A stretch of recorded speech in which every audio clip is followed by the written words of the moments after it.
Okay, and what's your top selling item? My top selling item will have to be my joggers. Joggers. Oh, and winter coming up because we love to see our men in some joggers The gray now. sweatpants. What? That's the seller right there. We love that shit. And I don't know what it is about the gray, but we love it. And the Okay. store called Cave Shepherd is like the equivalent of a Macy's over here. I was the face of that store. Really? Back when I was modeling, yes. You a superstar over there. A little bit. Okay. A little bit. So we had a show. Rhianna came to that show because it was for Cave Shepherd and stuff. And so I met her once there. This is a crazy story, but I forgot my socks for the show, and my manager was like, ask Rajad for some socks. I didn't know Rajad was Rihanna's little brother. So me and Rihanna's little brother started talking, and we became cool. And he took me to the strip club that night. I was 16 in a strip club with Rihanna's little brother.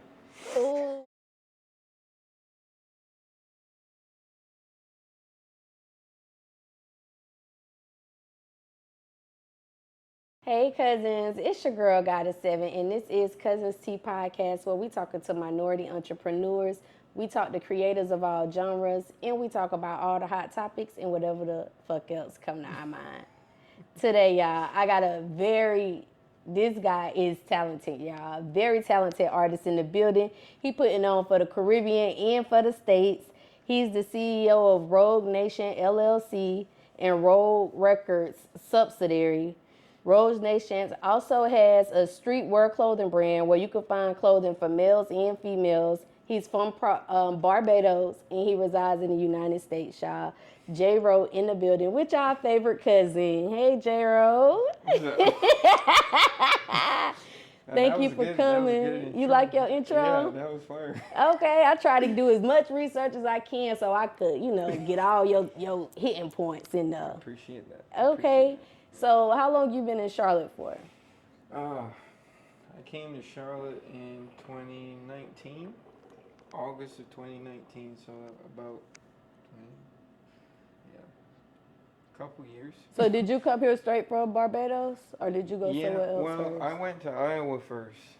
Oh. My scholarship, I got a soccer scholarship to the University, Iowa State. So I was playing over there, and then COVID happened. And it was too cold, and I had to leave. Oh, that's what made you leave? Because the coldness or the COVID? The coldness and the COVID. I couldn't play it. So what's the point of me? Because on cold season, y'all can't play soccer. Correct. Well, we could still play it, but because of COVID, we had to stop. So what made you decide to go with Charlotte for your next destination? Oh, Lord. Truthfully, it was a girl. Okay. I came here because of a girl, and she went to UNC Charlotte, and I knew her since I was in Barbados. So, and y'all never lost contact, or did y'all reconnect? We was always contacting Okay. each other, but I was always far away. So eventually, I said I'll come close to her so we could build something? Yeah. Y'all still together now? Nah. Dang. Well, I'm glad she got you over here. Yeah. Okay. So it's good to be here. You said you've been in the States for 7 years now, right? Yeah. Okay. And what was the transition like for you? Oh boy. Okay. Well, Iowa was different in terms of the people, the culture. They like a lot of country stuff. Country music. And if you had a truck, you could get a girl. You don't even have to look good or nothing. Right, because they always talk about trucks in their music. Yeah. That makes sense. Yeah, so that was very different, and it was hard to adjust. I had my own group of people. Like, I used to hang out with the football team. Right. I was the one soccer kid with the football team. But, okay. Yeah. After that, coming to Charlotte was a little better because it was a little more diversity here. It was a little more culture here. Right. Than Iowa, for sure. Okay. So growing up in Barbados, like, what was growing up like for you? It we had a lot of poverty. Yeah. Things that a lot of Americans don't see. Like what? Well, Like what we things don't like, see? well, my grandmother had a pit toilet. You know what that is? Mm-mm. A pit toilet is a just a hole that you go Oh. take a shit in, Yeah. or pee in, or. Was it in the house or was it like the outside It was house? outside the house. It was Okay. outside the house. I used to wash up. I used to bathe with a bucket. Type of stuff. Okay. Yeah, so it was like that in the Yeah. very beginning, and then my mother went to school and stuff, so it would be a little more Caribbean middle class. But nothing compared to America. Okay, Sure. what your mom went to school for? She did business administration. Okay. Yeah. She got her master's in that. So she could be like your business manager. Kind of, yeah. Yeah, and she trustworthy. You know that's your mom. Yeah, for sure. We talked about her managing me with the music and whatnot. But we plan to take that fully when she gets here. Right. Yeah, I think that'd be a good idea. So what about like the immigration process? Was that process hard? Like, how did that transition go for you? I'll be honest. It was long. I had to show a lot of patience. What was long? Like, did they take long to respond to you to be like, we received your application, or? Well, it was a little different for me because I came for school, and then it was adjusting from school to trying to be a permanent resident. So everything from the school side was becoming like that was expiring, and then I had a pending case for the permanent residency side. So I was in a gray zone where I couldn't really do nothing. Right. And that's where the music took up the time. That's where I found, I always loved music, but that's where I really pressed into it because I was working and doing stuff. Right. But I was technically not supposed to. So, right, so it's like under the table. Yeah. We all know how that goes. Okay, we understand. Okay. Yeah. Okay, and then the music transpired for you. Yeah, the music, that's where I had the time to learn how to mix and master and produce on my own and do stuff like that. What you think makes the process take so long? Like for anybody who going or like, I want to bring my mom or my wife over here, like what about that process would make it long for those cousins? Well, the biggest thing I would say is it's probably because they're so backed up. They got cases right now that's waiting from years ago. Right. I'm grateful mine came through so fast because it's not the same for everybody. Right. And depending on the situation is how important they see your case. So, okay. Yeah. What about the test? Was the test hard? I ain't did the test yet. The test is to become a citizen. Oh. Yeah. So I got that test in about a year. I got to take that. You been studying? No. It's like history type of questions, like American history questions, right? About the presidents and stuff. Yeah. I'll get to that. Okay. When that time comes, but for now, I'm just grateful that I'm a permanent resident and I could, work legally and do different stuff legally now. Okay. Yeah. Now, when you transition over here from Barbados, do they give like residents coming from Barbados any type of assistance? Because like when they come from like Mexico or something to become a resident, they get assistance. Or like Asian countries. I know what you mean. Yeah. I'm asking, is it the same when you come from a black country? I'll be honest, no. For real? Yeah, That's messed up. Yeah, being an immigrant and being black is like a double whammy. You know what I mean? It's like you gotta go extra hard to beat those odds. Dang. Yeah, because there's not a big Barbadian or Caribbean diaspora in North Carolina anyways. Right. So if I was in Florida, it would be a little different, but you know, I kind of had to fend for myself. But that's where that, even though we're done now, you know, that's where that girl came in. She was a big part of me having at least a foot to stand on. Right, because she already knew the process. Yeah, she, you know. You miss her? Nah, I'm good. Okay. I'm good on that. Okay. Yeah, I'm in a new situation New now. situation. But, Okay. But I respect her for that time in my life. Okay. Yeah, for sure. Okay. So what is Barbados most known for? Like, if we was to go to Barbados, what's one thing you would recommend that we do when we go over there? Well, the music, I would say our music is very different because it's you know, we dance we dance on the girls. Like y'all having sex. Yeah, we don't we don't ask questions. Just dance. Bend over, that's it. They already know what to do. Yeah. So the music is different, the food is different, but the biggest thing I would say is the people. We're very respectful, very courteous. You know, we care about taking care of Each our other. own, and each other. That's That was a big shock for me here because I realized it's every man for themselves. That's a big thing. It's sad, but it's so true in our community, you know. And it's strength in numbers, and it's, I don't know what it is to why. Some of us do understand it, but if everybody understood that, it'll be powerful. Yeah. So you said the dishes. What's your favorite dish from Barbados? Oh man, that was a good question. I will have to say. Because I love me some food now. I need to know what me and my husband go eat when we get over there. You know, here's the thing. You know, there's a lot of Jamaican restaurants here.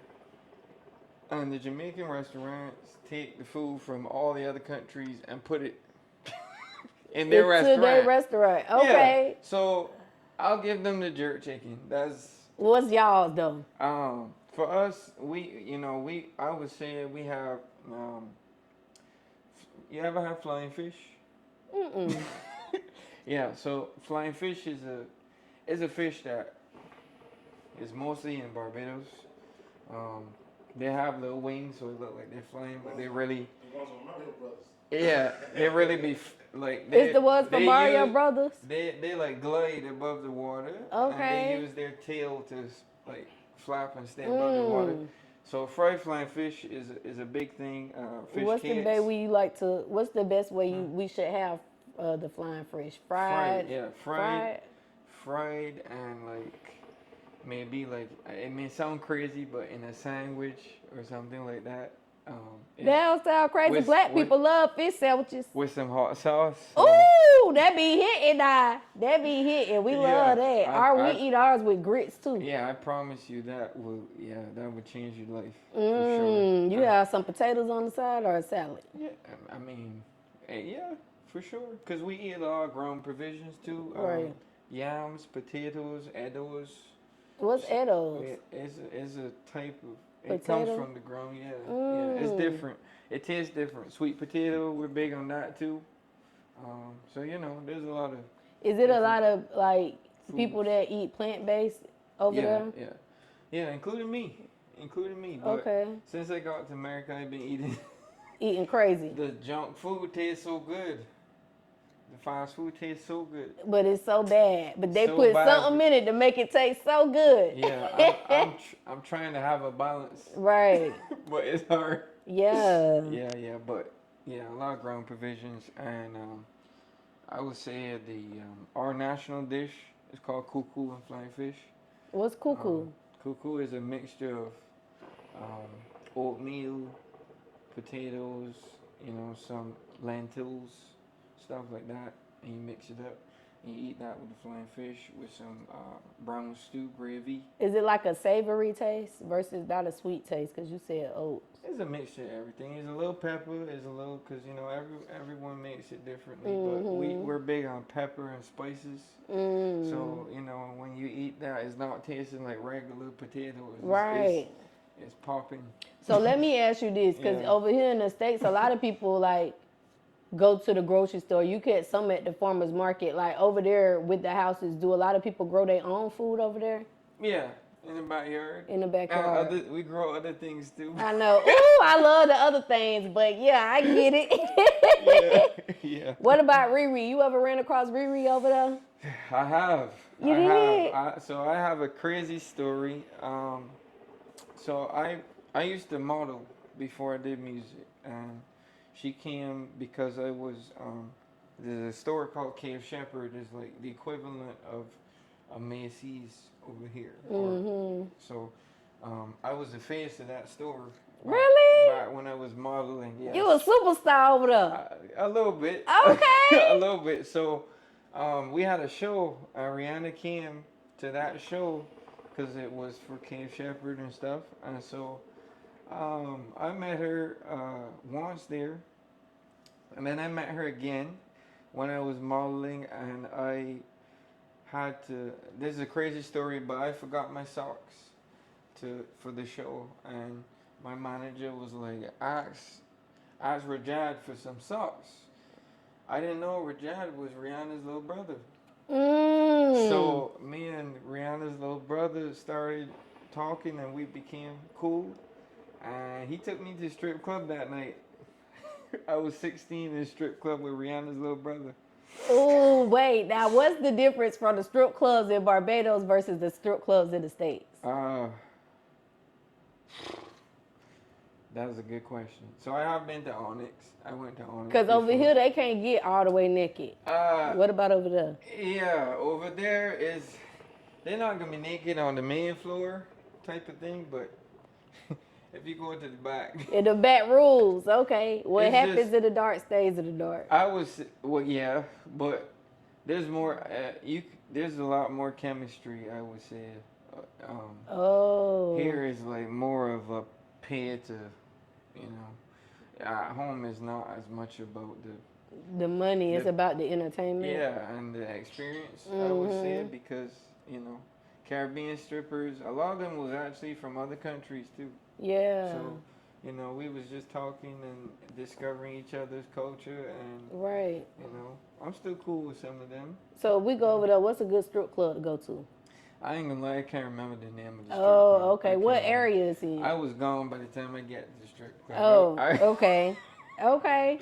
Yeah, I was there like, damn, this is really happening. And we don't have $1 bills, we have $2 bills. We used to have $2 bills over here. They took it out because of the black man. That's crazy. That's crazy. But that is crazy. But yeah, we got $2 bills. So, Rajad came to me with a stack of $2 bills and just gave it to me. And I was just like, make it rain. Yeah. Make it. Okay. Yeah. So what about your name, J-Ro? Like, how you came up with that name? What it stand for? All right. So J-Ro is a mixture of two things. When I was in Canada when Scorpion came out, Drake, and I was also modeling in Canada when I was there, and I don't know if y'all know, but anybody is a Drake fan? I like Drake. Drake is, Drake good. I like Drake. He an icon. He changed he's definitely one of the goats. So Drake's personal trainer is from Barbados. His name is OVO Rocks or something like that. I be hearing him shout out OVO. Yeah. So, but OVO Rocks is from Barbados, and his son was at the show, and me and him got cool. Or a friend of his son, and I was sitting down there looking at the CN Tower, and I was like, I'm really gonna do this music stuff. Like at the what tower? The CN Tower in Toronto. Oh, yeah. Okay. So, and that was when Scorpion came out. So Scorpion was everywhere in the mall, everything, because everybody know Drake run Canada. So right. So I'm there, and I was like, damn, I gotta come up with a name, because at that point I didn't have a good name as yet. Now, was you living in the States at this time or Barbados? No, I was living in Barbados. Oh, but okay. I went to Canada for a show. And so I was there, and I was like talking to this guy's son, and he produces too. So I was like, damn, I need to come up with a name. And that's J-Ro came from the Jay is just what my family calls me. It's short for Jeremiah. And my middle name is Jerome, so I took the role from Jerome. Oh, And that's how I got J-Ro. Yeah. Okay. So when you went over there for the show, were you going to perform at the show or just going to No, attend? I wasn't taking my music that seriously then. Oh. I was just, I was going through the motions with Right. the modeling and enjoying it for what it was. Right. So yeah, that's what. So was when you were waiting to get your residency, was that what is that the time when you really took your music serious at that time? This was at that time. Well, yes, that was when I took my music seriously. But when I came up with the name was before I took the music seriously. That was when I was a year into college. I can't. That was 2018. Okay, so when you was like, I'm about to go real hard, J-Ro about to really come alive. Like, what's the steps that you took at that point to get to the level that you are now? Like the actual steps. What's some of them that you start taking at that point? Well, the first thing for me was I'm the type of guy I'm gonna jump in the deep end of the pool and figure it out. So for me, it was really about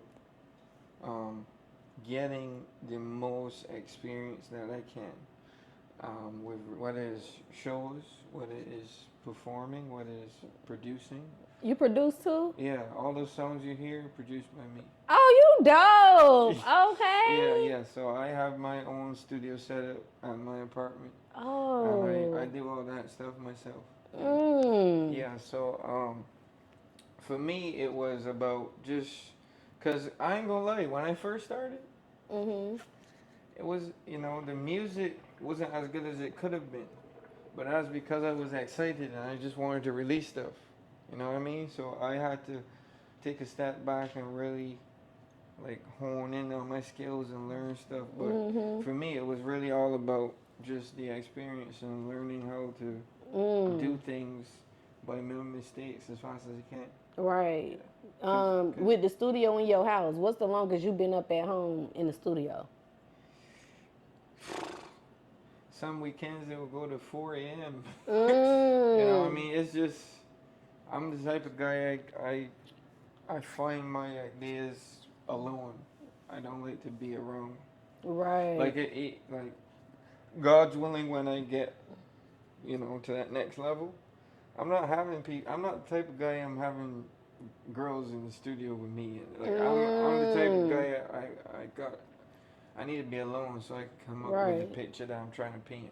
So. Now, with you saying you like to be alone and you from the islands, like, do you find a creative flow when you at the beach? Does that help you tap into your creative flow a lot?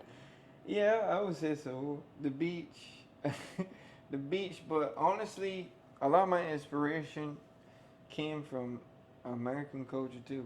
Really? Yeah, I really appreciate American culture and the whole city life and just enjoying yourself, in the city too, not just the beach. So a lot of my inspiration came from that too, because I actually was big on doing American music when I was in Barbados. But then when I got to America, I went back home. Right. With the music. So, it's just about what's inspiring me at that time. Okay, that make a lot of sense. But mostly is alone. Mostly alone. Okay. Hey, cousins. It's your girl, Goddess7. And listen, this commercial break is actually sponsored by me. Y'all, make sure y'all go to Amazon and get this manifestation journal. 369 21-day manifestation journal. I'm going to help you manifest all of your dreams, everything that you're inspiring. I'm going to help you get there. I'm going to guide you in this journal. Make sure y'all go check out Amazon Prime. The link is in the description. Go get your journal. So when did you actually start performing over here? Like, when did that take effect? So when the COVID happened and the whole college thing happened, and I came to North Carolina with the girl and stuff, something switched. Like, it was no longer, like, I realized that college and stuff, even though that's great, this other part of me was growing so much that is like, I couldn't stop it. I had to do something. So as soon as I landed here, Yeah, you know, I was at open mic after open mic after open mic every weekend. It didn't matter where it was. I was doing open mics. Right. Somebody gonna see me perform, Yeah, and they help you build up your stage performance. Yeah, definitely. Cause at first, you know, I was a little shy, but after a while, I realized, you know, Americans love this Caribbean stuff. We do. And you know, I might as well go for it. Mm-hmm. So yeah, I was back in 2019, 2020, because this is when I was an immigrant, and I, you know, like my hunger was, it still is, but back then it was on a completely different level, because I didn't know if even I could stay here or not. Mm-hmm. So I was like, yeah, I'm doing something every week. Every week I was out overnight. I was recording, you know what I mean, because I had to get myself out there. Right. Did you have any like stage anxiety? Because you said you were shy in the beginning.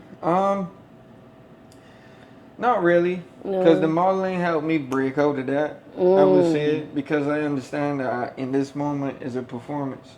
So you know, whoever I really am is coming off, and I'm putting on a performance. So at this point in time, is about performing and giving the best performance I can. Right. Right. It's not about, you know, getting in my feelings and Right. Yeah. I think for Carolina especially, that's one thing I think make you stand out, because I'm not from Carolina either. I'm from Florida, but this my For second real? home. I love Charlotte. Okay, Yeah, I'm from yeah. Orlando. Whoa, yeah. Yeah, so- I love Florida. I've been there many times. I Yeah. got family in Florida. That's where I grew up at. I've been here for 8 years. So Charlotte, my baby too now. Those my two homes, Charlotte and Yeah, for Florida. sure, You for know sure. what I'm saying? Yeah, But my family's from Port Charlotte. oh, okay. Yeah. Port We don't Charlotte. have a lot of Caribbean artists from here, and then even in the States in general, when we hear Caribbean music, they usually live outside of the States, but their Yes. music here. Yeah, so they come visit, you know, do shows, and then go back. right. And that's another reason why I try to go so hard, because now that I'm legal, you know, I don't have no excuse. Right. I got to go hard, because the guys that are coming up now and doing stuff now, they're not even living here. So, you know what I mean? So since you got to the level that you own now, have you went back to Barbados and performed over there? No. Okay. My first time going back home would be next month. Since I left for college. Okay, you gonna perform when you go back home? It depends. I ain't really. I don't think there's much going on, because Carnival is done. But I do plan to do some music videos and make some content. Right. Do they have like a lot of open mics over there? No, not No? really. Not Okay. really. It's more like it's more like it's a cruises, or like a party type thing, but not the real venues where you could actually perform. That's usually done during Carnival and during those type of things. Yeah. Okay. So listening to your music, because I done listen to about 8 or 10 songs a day. I don't remember exactly, but I was listening to them with my husband. So listening to your music, you do hip hop, R&B, Yeah. you do Afro beats, and you do reggae. Out of all of those, which one is your favorite to do? Well, the ones that you might see as reggae is actually called dancehall. And dancehall is a genre that was birthed in Jamaica, and it's a spin-off of reggae. So reggae is what started, but yes, dancehall is definitely my favorite, because you know that's how you can express yourself Right. in your own language without having to change how you talk. Yeah. You know, to make sure everybody understand. And Yeah, because we're going to do helping you understand these lyrics later. But being that you said that, you right, because I had to go to your lyrics to like get a clearer understanding. Yeah. But you still going to help me understand a little more later. But yeah, definitely had to. I will. So for any cousins that's in the States, they from the islands, they trying to bring that island vibe out with their music. Like, what's the tip you could give to those cousins about creating Caribbean music that connects with people in the States? Well, for the cousins, you know, it's just about showing appreciation. You know what I mean? Make sure that you showed up wherever this is coming from, because we got a lot of artists biting on Caribbean culture when that's not really where they're from. Right. You know, so showing that appreciation is always good. And also just I always say the biggest thing outside of that is keeping it true to what it really is. You know what I mean? Don't come and change. Right. You know what I mean? Like, cause there's a lot of artists that you know think that they're, you know, I'm gonna just do this Caribbean song here and make it sound like this, and that's okay. It don't hit the same. Come with that true Caribbean. Like at least being tapped in or you know, being in touch with somebody that could give you that cool sign, cause you know, if not, you ain't really be saying nothing. Okay. Yeah. Now, do you want to tap into any other genres? Yeah. What's some of the genres you might want to tap into? Because you lived in Iowa. What about country? Nah. I can't do country. Okay. I appreciate country. I like for example, I love to see my people doing well in different genres. So like somebody like Shabuzi. You know Shabuzi? Yeah. Somebody like Shabuzi, I appreciate that because it's like, you know, there's black country people in America too. Yep. See what I'm saying? Country's not just for... That's correct. So right. I appreciate him coming out with his own style and, you know, mixing it in with the rap here. I appreciate stuff like that. Yeah. Sure. Okay. Yeah. But for me, I don't have no... I don't even have... I can't even fake a country accent. So okay. I don't think... What genres would you be interested in? Definitely hip hop. Hip hop, R&B, for sure. Cause, you know. Well, you already kind of tapped into those genres. Yes. Outside of those, though, I kind of like house music a little bit. Okay. House music is cool. Anything you can vibe to. House music, good. They like that in New Jersey. I was born in New Jersey. I know, right? I got a lot going on. I was born in the hood, Trenton, New Jersey. Florida. But they like house music up there. So, okay, house music definitely dope. Yeah, for sure. All right, so in March, you had dropped the album, a song with Sir Reese. I interviewed Sir Reese before also. Yes, it's called Be Your Lover. Shout out to Sir Reese. That's how I found you. Really? Yes. Okay. Yes, so how you and Sir Reese connected? Like, what was that link up like? We met at an open mic.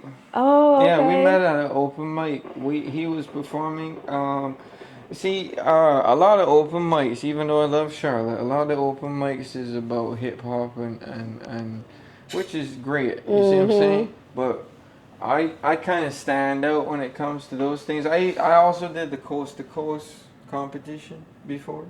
Okay. Yeah. And Lil TJ actually got where he is from that competition. Okay. But you know, there's a lot of hip hop, which is great. But for me, coming doing dance hall, you know, I kind of stand out. You do, because it's not a lot. So when your shit coming on, we like, oh shit. Yeah. Something different. Yeah, it's something different, and it's it's usually positive. Yeah. But sometimes, you know, it's like I don't understand what he's saying, so I ain't really. I don't know what he's saying.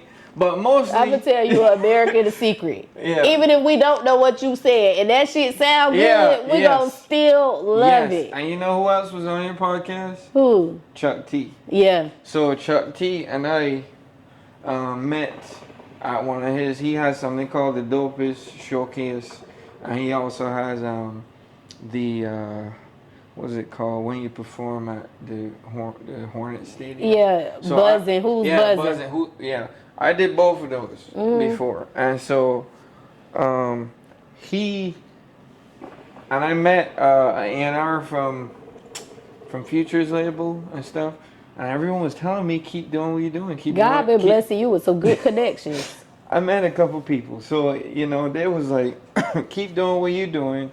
You know, you could do different things, but don't limit yourself. Be true to who you are, and so. You know, me and Cyrese kind of bonded over that because he does the R&B. He does serious. He does the real, you know. He does that 90 R&B. Like, his shit is good. Yeah, he does the real R&B. And so that's how we tapped in. And, he came when I lived in Huntersville after I moved out of Independence Boulevard, and so we tapped in and did that song there.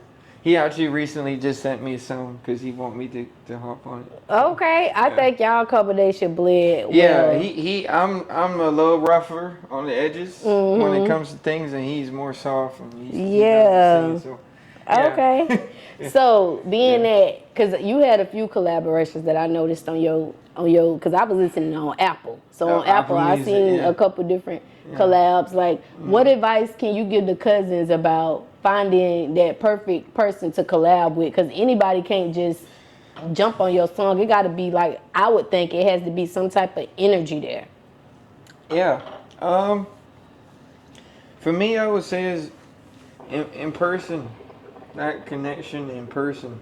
When I met Cyrese, he came to the studio with his daughter. You know, he pulled up with his daughter. I didn't even know he had a daughter. Yeah, he has a daughter. Okay. And he pulled up with her, and stuff like that shows me like you're a stand-up guy. You know, you take this seriously, and I appreciate that. So, for me personally, if I'm gonna, I mean, it depends, but like. Now, if I'm a fan of you, it's a little different. But for people, you know, we coming up together is definitely in person first for me. I gotta meet you in person. I gotta know that. Right. I could, you know. The energy good. Yeah, the energy good. The values as well. You know what I mean? I'm not big on. You know, I'll deny doing something with you if it's just for clout or. You know, what's the reason we doing this? That's the type of thing. Right, okay. Now, do you freestyle also? Because I know you're a writer, but what about your freestyling? Do you freestyle? Freestyling is definitely a skill. I would say I am moderate when it comes to freestyling right now. A lot of my songs are written based on me just vibing with a beat and mumbling to myself. As for a full freestyle, you know, it would be something that I will have. I'm working on it. I'm not a perfect freestyler. I prefer to write. I prefer to write and convey an image or message more. Okay. Because of freestyle, and some people do that. Yeah, like Lil Wayne. Hell yeah. K Nasty. I don't know if you heard of her. She from Charlotte. That girl can freestyle. Yeah, you ever looking for a freestyler? Yeah, no, we have each other on Instagram. For sure. And so, you know, it's a skill that you know you grow with time. And for me, you know, I'm working on that. I ain't gonna say I'm perfect at it, but but you dibble and dabble a little bit. So with the writing, because you do the writing mostly. How much time in a week would you say that you spend on your writing? Writing in a week, I would say. You know, with me, I'm a little different. It depends on inspiration, right? For me, inspiration is big. I listen to people that inspire me, and I use that to make it my own thing. Or just being out and about, you might see something that inspires you. Yeah, for sure. And writing, I would say, is something that like. It just hits me. So I will write something that I don't even have a beat for yet. But you just don't wrote it. Yeah, just like, oh, that's gonna do something later on. But for me, I'm more of a project type person. So is it like you might write a couple lines on one day and then might get back to it the next day and finish it off? Yeah. Or if I'm writing a song, I would set a goal for myself, right? Okay, in this song, I'm gonna, this is the theme I'm trying to portray, and I'm gonna write like the first verse and the chorus, or sometimes I just focus on the chorus and the hook because it's about that feeling I'm trying to portray more so than the words. Right, now with that being said, do you ever start on another song before you finish one? Yeah. Oh, all the time. All the time. I'm with music, I'm very spontaneous. Okay, when your birthday? September 29th. Oh, coming up. Happy early birthday. Thank you. I appreciate okay, it. you a Libra. Yeah, I am a Libra. Big Libra gang. Yeah. Okay. It was, Lil Wayne is a big part of. That was the first hip hop song I ever heard. Which one? 6 foot, 7 foot. Oh, I love Lil Yeah, Wayne. I was a kid, and my mom in the Caribbean, parents are very strict, so I wasn't allowed to listen to hip hop or nothing like that. And so the first song I heard was 6 foot, 7 foot, and Really? I just did it for me. Now, did you hear it at home or with your friends? I was by myself. I heard it on. Well, my cousin gave me her, like, iPod. Yeah. And I was listening to it. MP3 back then? Yeah. Okay, I got it. Yeah, and everything changed after that because I was like, yo, like, this is crazy that you can express yourself this way. At that point, all I knew was, gospel and stuff, which was great. But opening up myself to everything else, it was like, this is crazy. Right. Yeah. Oh, Yeah. I could tell with the gospel. We're going to talk about that later, too, because you Yeah. talk a lot about, like, godly stuff in your songs, too. Yes. What's your favorite part about being an artist? Favorite part about being an artist? One of my biggest inspirations, Nipsey Hussle. He said the highest human act is to inspire. And that's my biggest thing about music, inspiring other people. Okay. Yeah. Okay. Sure. What makes J-Ro stand out from any other artist? You don't know what's next. Mm. Yeah, I could do, even though I don't, like, you asked me about the other genres. If I'm going to do a type of song in that genre, I'm going to do my research, because for me, music is like a project, right? I'm going to go learn about it. I'm going to study it. I'm going to listen to it. I'm going to understand what brings out emotion from people in that genre. Right. And I'll go do it. So for me, I could do a couple days ago, I was doing an R&B song because winter is coming up. So, you got to do the R&B songs. But yeah, you don't know what's next. Right. Yeah. Okay. Yeah. So before I go on my next question, because I just thought about this, just listening to you, hear what you said, you just said. Like, you're very intelligent. Like, when it comes to the school system over there, do you feel like y'all learn quicker than over here, even though it's an island? Because a lot of people from the islands are very intelligent. Yes. Yes. My mother is a school teacher. That's the first thing. But outside of that, in the Caribbean, you learn at a faster rate of speed, and it's kind of like education comes first. I have an engineering job right now. Okay, see, I knew you were smart as hell. See? Yeah, I work for Pike Engineering. Shout out to Pike. Okay. They work with Duke Energy, so... what you do for them? I am a distribution engineer. So, projects like for this, I can tell this complex is fed underground. So, like, let's say the wires need new wires, or the electric poles. I make the projects that the linemen go out and do. So okay. I reroute the circuits, how it needs to be done, or put in new wires to facilitate the load and how much buildings need to be fed. So I do all that stuff. Yeah. Also storm duty. Shout out to Hurricane Debbie. Oh. Yeah, I was in Raleigh, assessing poles and making sure people get back their electricity. So yeah. Yeah. Did you go like when the storm was over or during the storm? It was during the storm. Yeah. Dang. So your job could be kind of dangerous too. Yeah. We was in a hotel, so it was pretty nice. But yeah, we go out there, and for example, if a tree fall on this pole and the wires are down, like, I basically pull up the software and rebuild the pole so that everything is good. So yeah, there's a lot of moving parts to my job. Okay, okay. So you also have Rogue Records LLC. Yeah. What made you name it Rogue?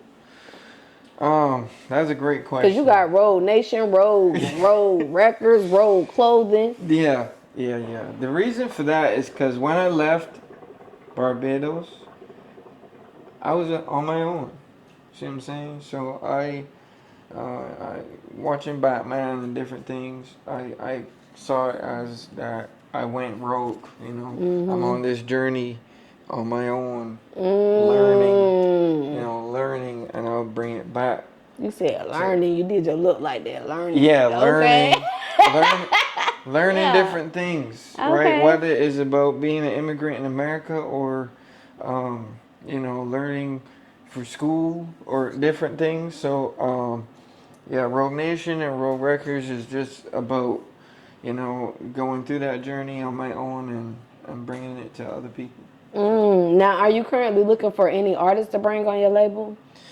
The label process is in the works. Honestly, right now I'm focusing on being an artist myself. Right. My mother always said, "Don't let your talents go to waste." So I'm building myself as an artist first, so that after I build myself as an artist, when I reach my 30s, my 40s. Right. How old you is now? I'm 25. Oh, okay. 25. So once things start slowing down in that area, my plan is to, bring people on, especially people from the Caribbean as well. Sign them, get them in positions based on the people I meet here, and help them grow as well. Now with Rogue Records LLC, I noticed that you have that as a subsidiary of Rougenation. Yeah. So what made you do like subsidiary versus just having it as like a regular LLC? I put it under Rougenation because I plan to do different things with Rougenation. So I want all these different aspects of Rougenation to be factions of the nation, which is Rougenation. So for the cousins that's watching who might not understand like subsidiary and all that kind of stuff, like what's some of the pros of breaking your business under another business some of the pros in Cuzn as a subsidiary versus just the LLC? Okay. Or an S corp. Yeah, you will save money on taxes. You will save money on having multiple different businesses. You don't have to deal with different EIN numbers and stuff like that. The DBA is doing business as. You can kind of consolidate everything instead of. So you would pay taxes all together under that, like Rougenation versus each one? Instead of doing it singly. Okay. And paying fees for each. Each one. Okay. Yeah. So if the cousins wanted to start a subsidiary, like what are some steps they would need to do to get them started in that route? Well, you got to start with having an LLC, right? So. And is that the main LLC or getting the LLC for the subsidiary too? Rougenation is the main LLC. Okay. And then you have the different things under that. So there's a lot of even though I'm a cool guy, I stay on the computer and I learn stuff. I use Legal Zoom. So, me too. Yeah, go in there. Yeah, so go in there, set up your stuff, and you can set up your EIN number, pay fees, all that stuff, and have the other stuff under it. Okay. As well. Okay. Now, should their subsidiaries be LLCs also? No, I wouldn't say so. For me, I did it as a doing business as. So even though it's connected to Rougenation, I'm doing business as Rogue Records as well, or I'm doing business as whatever else. Right. So they can have more than one doing business as. Okay, that's some good information. You done gave them some jewels over here. Yeah. Okay. Sure. So if you could sign when you get like your record label to the level that you want it to be at, if you could sign one mainstream R&B artist and one artist from Barbados, you still listen to artists from Barbados? Yeah. Like you could sign one artist from Barbados and one mainstream R&B artist, who would it be? Put us on to some Barbados artists. Well, there's a guy right now. His name is Tez Carter. I wouldn't even look for a mainstream artist because this guy is R&B. He's an R&B artist, and he's like the potential to be mainstream all in one. Right. So I wouldn't even. Is he from Barbados? Yes, Or is he from Barbados also? He isn't from Barbados. He frequents New York a lot, but he's good. Okay. And my cousin does music in Florida. Shout out to the cousin. What's his name? His name is Dredge. Dredge. D-R-E-G. Yeah. Okay. Do he do rap? What he do? He does like American hip hop stuff. Okay. Because he been here longer than me. Okay. But he definitely is talented as hell as well, and we plan to do a couple songs together in the future for sure. Yeah. Okay. So Rougenation also is a clothing brand. Can you tell the cousins some of the items that y'all have? Yeah. So Rougenation.com, realrougenation.com. That's my domain. You could find tank tops, joggers, t-shirts, bags, shoes. You saw it? Yep, I've been on there. It's all on there. And you know, it's a journey. I'm learning in that area too. I kind of have everything set, but one thing I learned in America and just in general, it takes money to make money. Right. So is it the same way at home too? Yeah. Yeah. It's the same way in terms of that in business. Okay. You know, it takes money to make money, and I feel like, you know, where we at right now, I'm revamping things and taking it to that next level, but I still appreciate it for what it is so far. And, okay. You know, what about like your customer base? Would you say you have a bigger female customer base or male customer base? This is with the brand? Yeah. With the brand, I would say it's more so males. I try to dress fly in the modeling. Yeah. You know, so the guys be like, yo, like, cause my nickname at home is Germ. Oh, cause Jermaine. Jeremiah. It's short for Germ. So they'd be like, yo, Germ, where you get this from? Where you get that from? So. Okay. Yeah, that's how. Okay, and what's your top selling item? My top selling item will have to be my joggers. Joggers. Oh, and winter coming up. Because we love to see our men in some joggers now. The gray sweatpants. What? That's the seller right there. We love that shit. And I don't know what it is about the gray, but we love it. Okay. Yeah. Okay. Yeah. So what's some marketing, or I'm going to say a marketing tip that you can give the cousins when it comes to a clothing brand? Marketing their own clothing brand? Yeah, like to get it in front of viewers or consumers. There's a lot of moving parts to that. Even for you as a podcast as well. You know, you got your different ad profiles that you gotta set up, whether it's Meta, Google ads. You know, there's different ad profiles that you gotta have, and then putting money behind it and making sure you get in touch with professionals. Because I used to run ads by myself, because I was the kind of guy, I'm gonna learn everything by myself. Right, but that could be overwhelming sometimes. But it is overwhelming, because when you get into the thick of it, you realize, oh my God, like this So now you have like somebody that do your advertising for you? Yes, I work with an advertising company, and I also have my boy. Shout out to John Mark. He was gonna come today, but he was sleeping. He has his own social media marketing company, and he lives over here too. So, but yeah, just surround yourself with people that can help you, and put in. You know, you You gotta see it as a business. You gotta sit and look at your return on investment. What's up, y'all? It's your girl, Goddess7, and this episode is sponsored by a couple different sponsors. So y'all already know I had to shout them all out. First of all, y'all, I gotta shout out Robinson Hustle 8, because guess what? They branding us over here. Y'all see these cute little glasses that I be drinking out of? Hold on, let me take a sip. Y'all see this? Y'all see this right here? Y'all see this cute little liquor ice bucket, whatever you want to call it? They made all of that. So if you're looking for some custom shit, make sure y'all go shop with Robinson Hustle 8. They customize all your needs. I can't forget about Q3 Designs and Things. They're also a sponsor of Cuzn podcast, and they're a branding company for us. They made us these cute little shirts, y'all. Y'all like this shit? Y'all see this? Look, you need some custom shit for your business, go shop with Q3 Designs and Things, because they're going to get y'all right. They're going to get y'all everything that y'all need. I also cannot forget about Geminiih hookah, because they keep me smoking good on every motherfucking episode, y'all. Y'all see this hookah? They sponsored that for us. They did some other sponsorship, but most importantly, y'all, they got them hookahs, and y'all know I love hookahs. Look, y'all, hold on.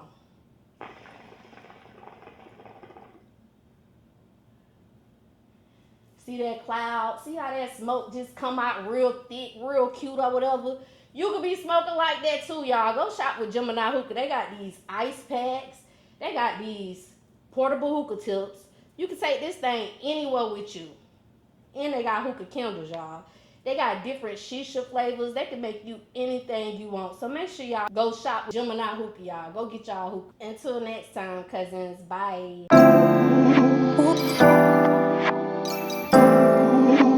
All right, y'all. So we about to get into this unfiltered tea, and y'all already know because he an artist. I gotta start off with help me understand these lyrics, cousins, because I love when the artists help us understand these lyrics. The first song I want to talk about, and I think this is actually the only song, because this song was so deep. So I got a lot of questions about this song and just life in general. So that's Survivor. Like, what was your inspiration behind Survivor? My inspiration behind Survival was after I got my papers. I really was able to finally sit back and say, wow, like, I'm here. You know, I fought the good fight, and it actually worked out. Survival was written a year before I got my papers, and it was supposed to be basically a cosplay of me after I got them, even though if I didn't know if that was happening or not, right? But it was a cosplay of me getting them and sharing a story of what it was like getting to this point. So in the first verse where I talk about, just growing up in a broken home, and my Oh, I got that down here too. Yeah, growing up in a broken home, stuff like that, and going to. So did you grow up with your father, or was just your mom that raised you? That's always a tough one. It was mostly my mother that raised me. My father will say that he didn't get the opportunity to. In some cases that's true, but in some cases it's not. But yeah, mostly my mother. So you like kind of grew up in a broken home? Yeah, hell yeah. Okay. Sure. Yeah. Okay. So now in that song, you start off with the Lord's Prayer. Yep, the Lord is my shepherd's prayer for all the Americans. Y'all know that prayer. And he started off saying, even though I walk through the valley of the shadow of death, I shall feel no evil, for thou art with me, thy rod and thy staff, they comfort me. Did you grow up in a church? Because earlier you was like, you was listening to gospel music all the time. Yeah, my mom, I grew up in the church. I was baptized as early as 8 years old. It was just more so of an understanding that I didn't just come here by myself. Like, I didn't just appear. I have a purpose. There's a plan for me. Right. And that kind of helped me build in my own self-esteem and my own love for myself as well.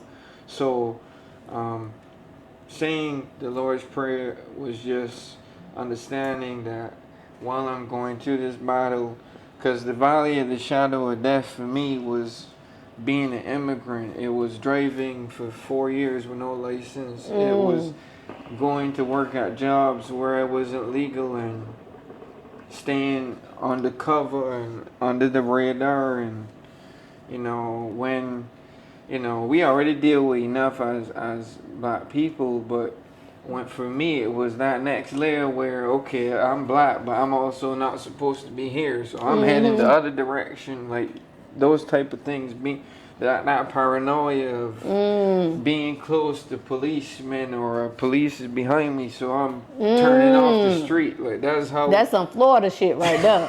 that's how my life was for a long time. And still is. I still deal with it. Right. I still. Okay, so look, growing up in church, because I grew up in church too, and when you read the Bible or just growing up, they teach you that we're made in the image of God. So like, now I'm going to ask you a literal question. Like, when you look in the mirror, do you feel like you're looking at the image of God? Because they say we're made in the image of God. So what's your thoughts on that? When I look in the mirror, I see that God is in me, and I still have a purpose. Me waking up this morning, me being able to breathe, me being able to do stuff, me operating as a natural human, I still have a purpose. And so, whether I see it or not, especially on the days that's hard, it's like I still am operating in the part of my purpose at this point in time. Okay. Yeah. So in that song, you say, some of us, my husband was laughing at me. He was like, don't smoke before you say these lines. Okay. You say. She gonna sound like she's talking crazy. Okay. Let me try to get it right, cousin. He said, some of us is not blessed with the paper. Poverty make you hate where you live, huh? All them struggles you a face, huh? Violence is a crime you a chase, huh? Another youth life them their ways, huh? So with that part, is like the crime rate high in Barbados? The crime rate has been increasing in Barbados, especially since COVID. It's gotten bad. I'm not gonna lie to you. It's gotten bad. A 12-year-old girl got shot yesterday. Yeah. Dang. Yeah. So go ahead, my bad. I was saying it's just because that's the music influences things too.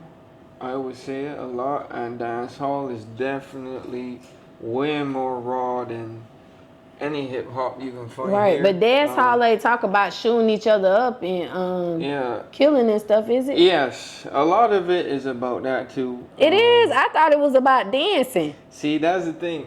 Y'all don't know. You might have a dance Teach song. us, cousin. Yeah. You might have a dance song, but for example, one of the guys, his name is Skeng, and he has a song called Gunman Shift.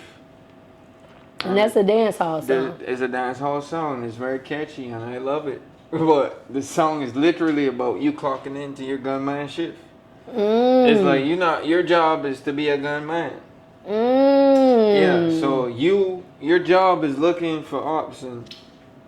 Oh my God, that is crazy because you know what? I always thought, and it could just be based off like the media and stuff in the States. Like I always thought when it came to like rap music, only in the States are they promoting like death on black crime. There's a lot of that going on in the Caribbean too, and right now in Barbados is bad. I'm not gonna lie.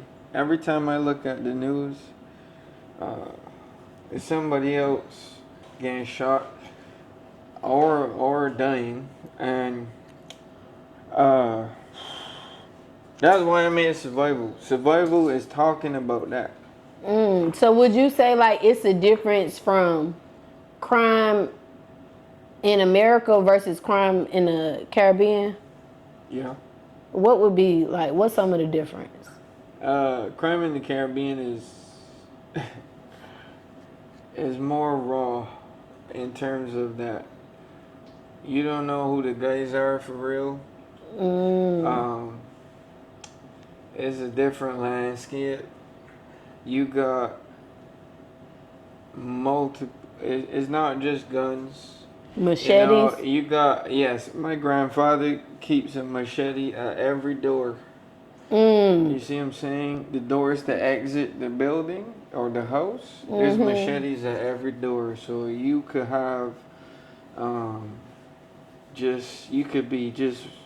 it could be normal, and then all of a sudden you got 15 guys running down on you. Your head about to get chopped off over there. Guns and machetes. Because if somebody come in your house and you got that machete at the door, like, what's the first thought that's going to come to your mind? The first body part to go to, is it going to be like the neck? Because for me, it might be, you know what I'm saying? Because that's going to take you all the way up out of here. I ain't got to worry about nothing else. Yes. And that, that's kind of some of the things that I saw growing up. So, I would say America is different in terms of like you might be in a nice area and some shit could still happen. That was my biggest surprise in America. But at home, the landscape is different. It's not crimes likely to happen. You hear about like the jungle. Yeah. In LA, where it's like one way in and one way out, it's like that in the Caribbean. You don't know unless you know somebody. You don't know. What's the worst crime you ever witnessed? I was walking home from school, and this guy owed another guy money.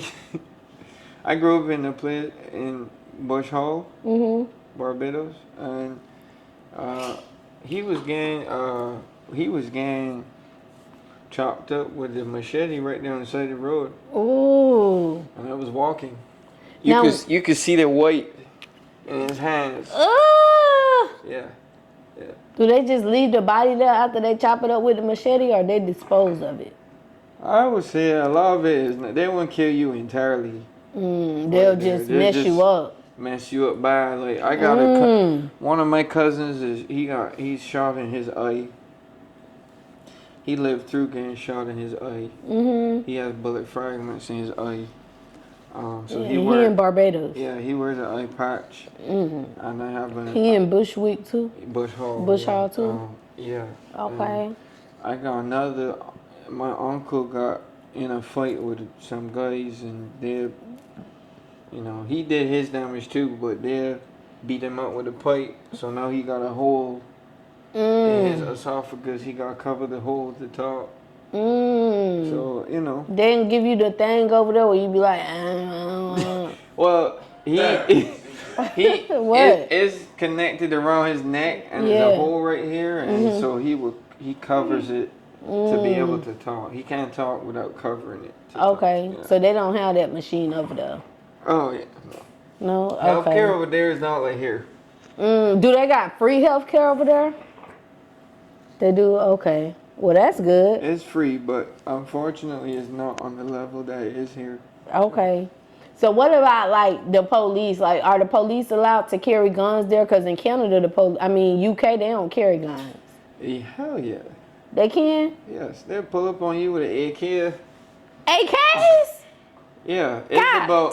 It's about, really and truly, it's about intimidation.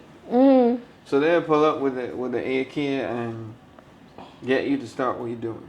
Dang. Yeah. Okay, so being that the police are able to carry guns over there, and you say they coming out with them AKs on they got choppers that they pulling up with. Yeah. Like, what about police brutality? How is that being in Barbados? Because there's a lot of black. It's not like the States. The States, we got black people, but we got a lot of other colored people too. You know what I'm saying? So what about police brutality when it comes to Barbados? I wouldn't say we have much of that. Because everyone is so mixed up and all that stuff anyways, and it's mostly black, there's not much of that. Right. It's really just, are you doing something wrong or not? Right.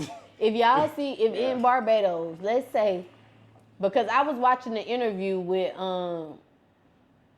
what was that show we was watching with the drink chimps, and they was interviewing the guy from UK who made Supercell. He's actually a black guy, and he was saying in the UK, if they see the police like messing with a black man for no reason, like they'll jump his ass because they ain't got no guns. Hell like, yeah, what like, about Barbados? It's like that too. It's like, well, okay, they have the guns, but if y'all see if a policeman is doing something ridiculously wrong, yeah, the community will take him out. I love it. Yeah, you can't. I don't love the part that, we taking police. No, that's not what I'm saying. I love the fact that the community is gonna come together with enough power to stand against that. Yeah, my family lived on It's called Perfection Road. Mm-hmm. So my uncle lived next to my cousin, lived next to my aunt, lived next to my other cousin. So we all lived on Y'all the same, taking over Perfection Road. We all lived on the same street. Okay. And so, like, you know, if you got a problem with one of us, you got a problem with all of us. Right. That's just how it was. Okay. And for me, it wasn't no people that I don't know. It's like, right. This is actually my family. Okay, so what about this? Because Barbados got a lot of black people there, right? Yeah. So is there an issue when it comes to colorism like there is in the States? I've heard, I ain't gonna say I witnessed because I didn't actually witness myself personally firsthand. Like when it comes to colorism, they feel like light-skinned black people might have more opportunity than a darker shade of black person because we come in all shades. Like, what about that when it comes to Barbados? I wouldn't say that exists that much in the Caribbean. We do have white Barbadians and stuff like that. But the colorism, but it's not really, because a lot of the people running things is black people. Right. Okay. A lot of people that own the stuff is black people. Black people so of all shades. I grew up seeing that I can own that too. Right. So coming here was, especially going to Iowa, I think they was surprised by me because like they was like, this guy really don't have no fear with nothing. Right. He can't be from here. Yeah, well, that's how it was because I didn't see myself no different. As a matter of fact, I saw myself as a little more because I know that I have morals and values that these people don't really have. Yeah. Okay. Yeah. So what about like the word colors? Because in Africa, they call white people colors, right? Over here in the States, they call black people colors. What about in Barbados? Like a colored person. A colored person? Yeah, no. We don't really We don't that. use that. Okay. We don't really have that, okay. to be honest. It's really just, it's just like you a person. You a person. Okay. We all equally yoked. Yeah. Okay, I love that for Barbados.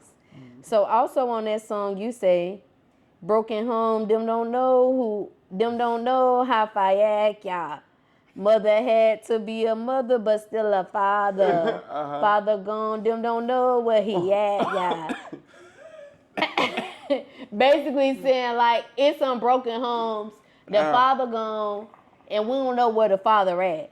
Like over here in the States, when it comes to the black community, they would say like it's a lot of broken homes over here. It's a lot of black children that are grown up without a parent of two. Like, what would you say about Barbados? Is it a lot of two-parent homes there versus a single parent, or how does that work? There's some like full families. I would. Is it more full family than single? You think? That's a good question. In the Caribbean, it's like.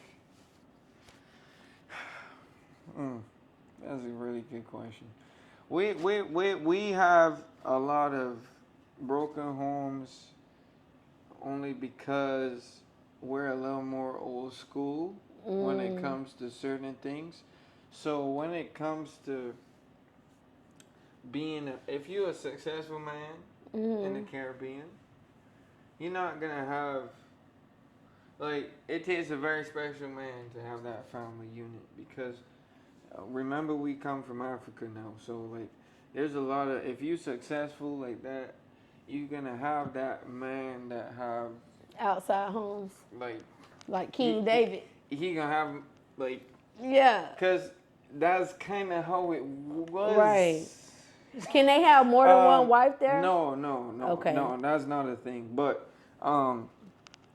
there's a difference between that though, and a father that's gonna take care of his children and be there for his family. So my situation that I'm talking about there, where my mother had to be a mother and still a father, is because the father wasn't around as much and was distracted doing other things. So that's why I speak about that stuff, because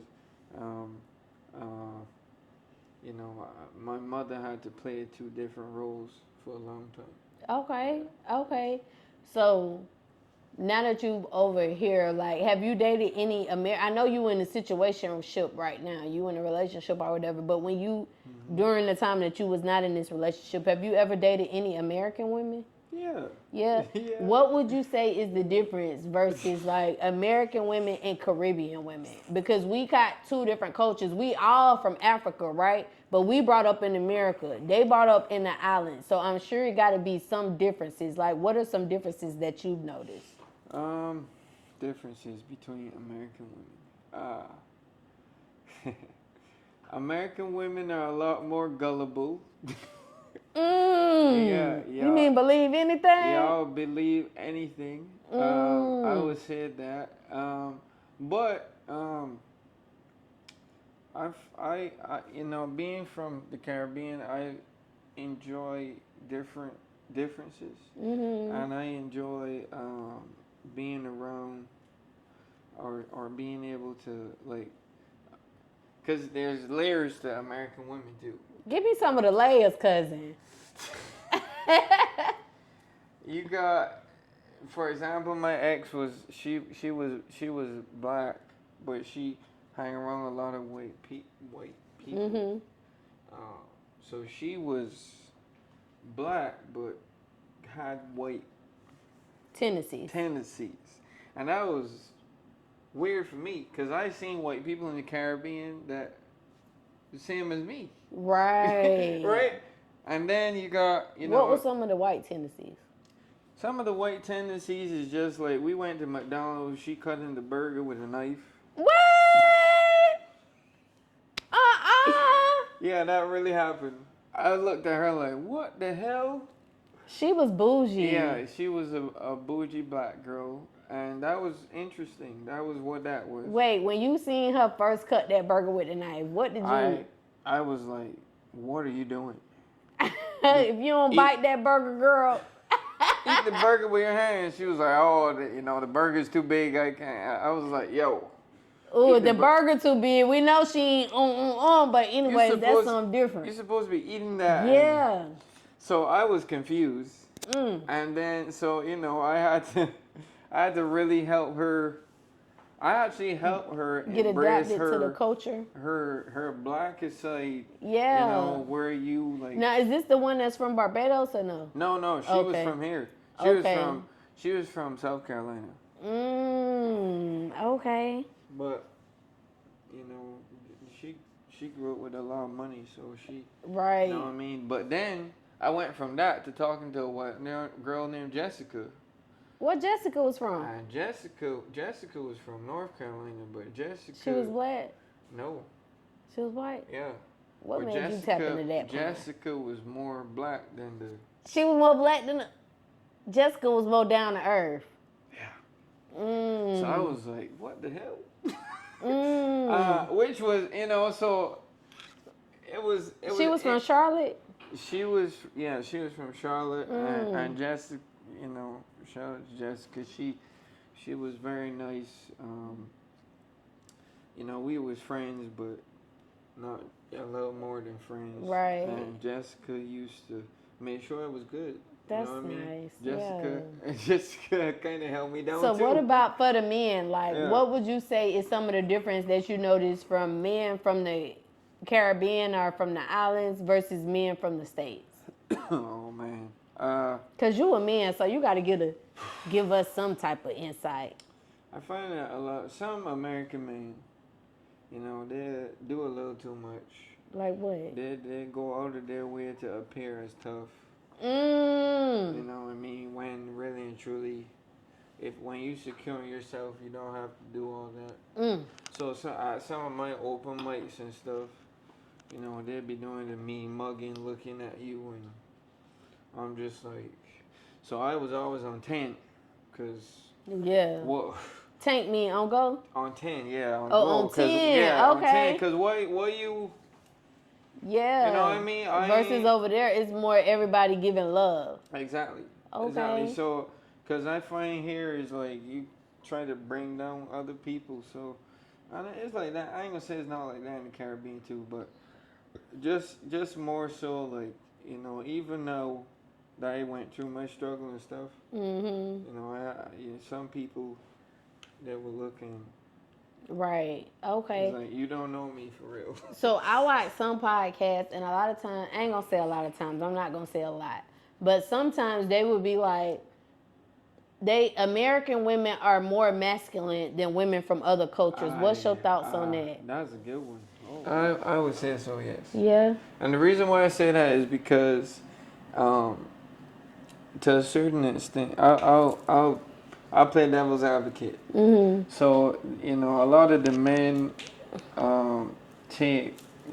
It's so weird to me taking pride in a woman taking care of you, or a woman paying bills and 50-50. and you just chilling. I ain't gonna say if 50-50 in today's day and age is something that I understand because it's a harder time. Okay. However, right, as a man, you know, you got to be able to mentally realize like, yo, like, I need to have my shit together, or I need to, because at the end of the day, you gotta connect that to yourself as well as what makes you a man. You see what I'm saying? So for me, even when I was with my ex and I wasn't legal, I was working. I was paying bills.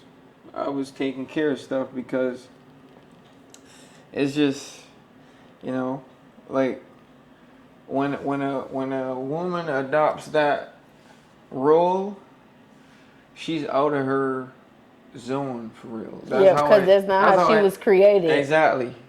She's not created to be that way in my head.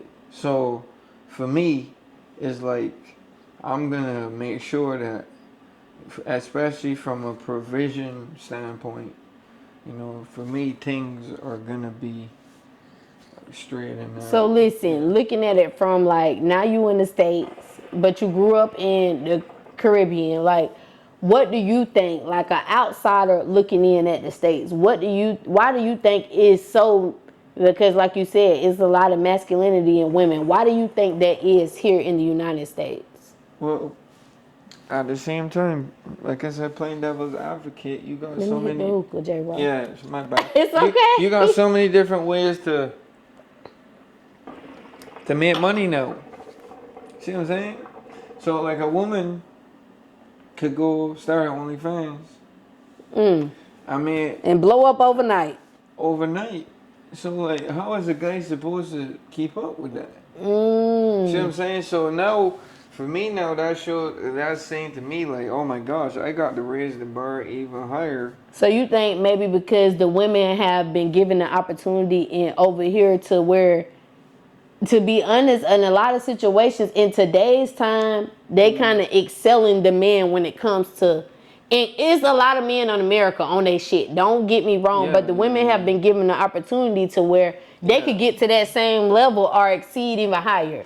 Yes, which is true, but you know, and that's what, when it comes to what makes you a real man and a real woman, you being a real woman is being able to do stuff and do all those things on your own, but still submit to that man and let him also Be the man. be able to play that role that he's supposed to play. What's your definition of submission?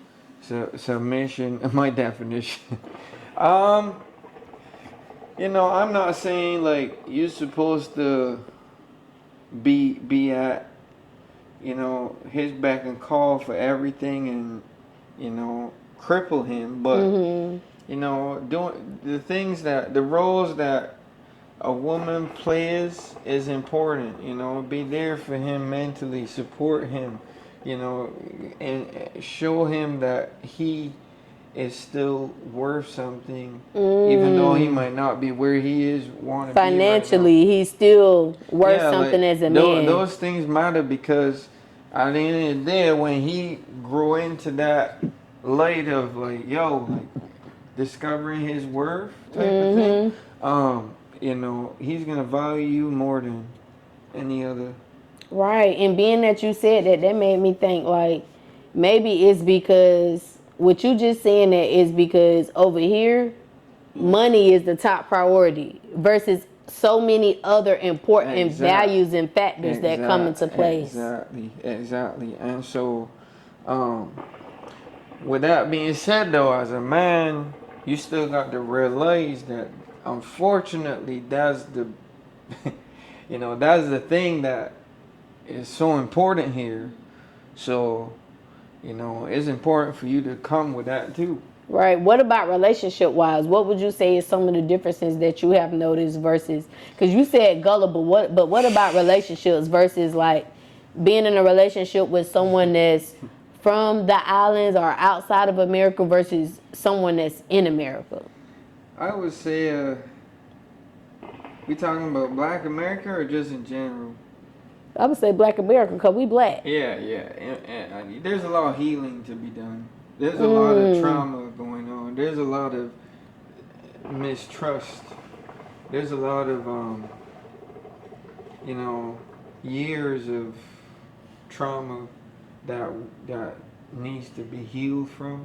And I feel like a lot of us we don't see mental health as important as we should. We don't see, you know, understanding ourselves and that emotional intelligence as important. So, you know, we lash out and, you know, we don't know how to express ourselves in the best way. Okay. Yeah, that make a lot of sense. Yeah. So, like, one thing that I noticed, because like I said, I'm from Florida. I grew up in Florida, so I see people of all walks of life. Like, you're going to see so many nationalities growing up in Florida. But one thing that I've seen in Florida is that people from other cultures, they come to the States and they excel like this. Why do you think that is versus, like, the actual African Americans who done been here all their life? I think it's a matter of experience and seeing something different, being comfortable. My experience with a lot of Black Americans, especially some of my boys on Independence Boulevard and stuff like that, they're just comfortable where they're at. You gotta want more and see that you're in a blessed position to be in. So, like, I'm not going to take advantage of this. You know, this is goal right here. I need to, you know, take it to that next level. A lot of some of my boys in America, they're just cool where they're at. So, you know, you can't be just cool where you're at. Always look to take it. Be comfortable being uncomfortable. Because they don't know, like, some of them may not know the real struggles of in that other country, you going through some real struggles to get here. So when you get here, that might make you appreciate it more and go even harder. Because we live like this all of our life. Yeah, I used to. I worked so many jobs you wouldn't even believe it. I could believe it now. I could believe it. I did landscaping. I did construction. I sold cars. I did door-to-door sales for AT&T. I used to sell knife sets and kitchen sets. I did other sales, right? There's a lot of stuff that I did, but that's just because I was. You gotta want more. Right. Do you want to invest like in any type of business? Open up a business in Barbados, maybe with the income you earning from America. Yeah, I would say the biggest thing I want to do is maybe apartment complexes. I was a leasing agent too. Okay. So I seen the setup, how they do it here with the maintenance team and the pool and the gym and stuff like that. We don't have nothing like that in the Caribbean. Right. I would like to be able to do that in the whole Caribbean, actually. Not just Barbados. Yeah. Like everywhere. Okay. Set up some apartment complexes. Right. Yeah. Okay. So now you here and now you a black man in America. Yeah. But you came from the islands. Mm-hmm. Like, what would you say are the pros and cons now from your personal experience since you've been here of a black man in America? Because now, shit, you one of us now. We all cousins. Like, what's your experience as a black man being in America now that you're here in America? Your personal experience. The pros and cons? Yeah, the pros and cons. Some of the pros is definitely opportunity. That's the biggest pro, because now I can actually use some of the things I learn and what I know to my own advantage and do more, whether it's at home here or here. Opportunity is the biggest pro from that. Now the cons, I would say the biggest con for me is working around the hardships that come with being a black man in America. What's some of those hardships you think? Being a black immigrant in America. The hardships I would say are judgment from my own people, judgment from the whites. I would say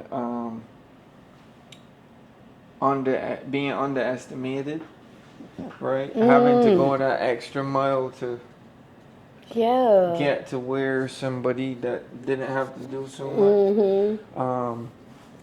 I would say the last one, really and truly, is just adaptation, adapting to my surroundings. Yeah. Okay. So we about to close it out with a question of the night. All right. Eric Cuzn get a different one. I've been asking the same one, but for you, I'm going to ask something different. I've been asking Trump or Camilla, but for you, I don't want to ask that. What I want to ask for your question of the night is, if you can change anything about America, what would it be? As a black man. As a black man, if there's anything I could change, whoa. I would change how we see each other as black people. Yeah. I would say, instead of looking at that person and saying, oh, he got more than me, or he think that he's all that. You look at that person and say, well, what can I learn from this person? What can I take for myself and morph into my own thing? Because we all got our own things going on, but we can learn from each other. And we don't invest enough time in learning from each other and growing from each other enough. Yeah. We try to pull each other down instead of learning from each other. So that was a good one. Yeah. That's what okay. Yeah. So before we get up out of here, J-Ro, let the cousins know where they can find you at. You can find me on all platforms. My name is J-Ro, Jayro. All platforms, whether it's Audio Mac, Apple Music, Spotify, YouTube. That's what it is, Jayro. And in terms of social medias, it's going to be J-Ro the Real One. So that's going to be Jayroda, Carribean, the Real One, the number one. And so, yeah, that's where you find me on all platforms, social media wise. But yeah. Okay, what about your clothes? Where they can go shop with you The clothes at? is going to be real Rougenation. A big thing for me is being real. So anything I got to do, I'm doing it real, the real way. And so real Rougenation, that's where you find me on for the brand. All right, and y'all already know who I am. It's your girl, Goddess7. Y'all can find me right here every week, y'all. Until next time, cousins. Bye. What's up, guys? It's J-Ro, the real one, the only one. You understand? I'm here at Cuzn podcast, and for me, it was a great experience. She brought some of my favorite rum. She was able to, talk to me about real life and just what it's like coming here. So, as a black influencer, I definitely want you guys to check her out and tune into what she got going on, because there's more to come, and it's going to be bigger and it's going to be better. So as we all growing, check out Cuzn Tea, and yeah, it's going to keep growing in the city. 246. Yes, sir. Ooh.